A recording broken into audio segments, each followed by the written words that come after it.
The Indian Country, 1800, referring to a year, a brilliant plan for living.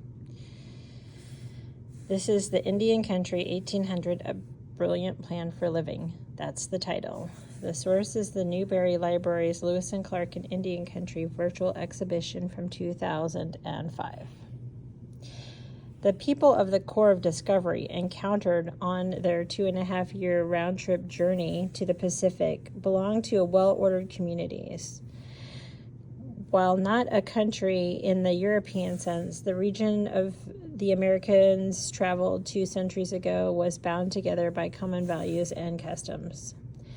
In 1800, the Native American communities in the Missouri and Columbian River regions were prosperous and thriving. They knew how to take advantage of the abundant natural resources around them and traded for what they could not produce themselves. They had highly developed social structures to educate their children, care for their elderly, prevent and resolve community conflicts.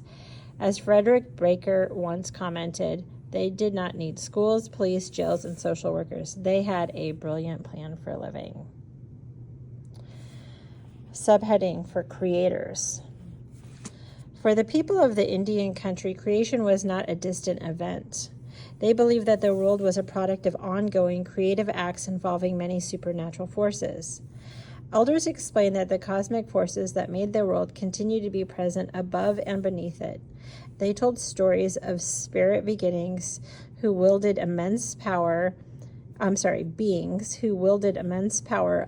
the weather, the hunt, and the size of the harvest, and taught that creation was a complex, never-ending process that human beings were successful only if they acted with the assistance of their spiritual world. The people in the Indian Country communicated their values through stories of creation and tales of the spirit world. This oral literature was passed from elders to young people and provided vivid lessons regarding the values they believed were essential for community well-being. Subheading, Gifts. Gift giving and reciprocal generosity were central to the values that bound the community members to each other and to the natural and spiritual worlds.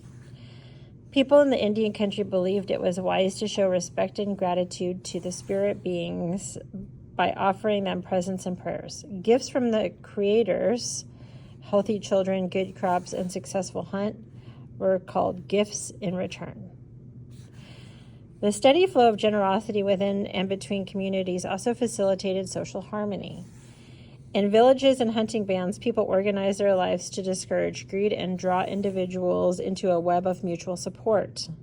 Travelers, diplomats, and traders would greet their hosts with gifts. Their hosts would offer them gifts in return, fostering long and peaceable relationships. Last subheading, men and women. Men and women contributed equally to the well-being of Indian Country communities. Their distinct but complementary gifts and skills were essential to the flourishing of human life as they transformed animals into clothing, plants into food, and children into adults. Each gender made its own contribution to the community of life, and each had specific responsibilities to fulfill. Working in groups, whether in hunting, farming, fishing, or processing raw materials into finished goods, drew men and women together, forging powerful bonds that cemented their social unity and cohesion in the community.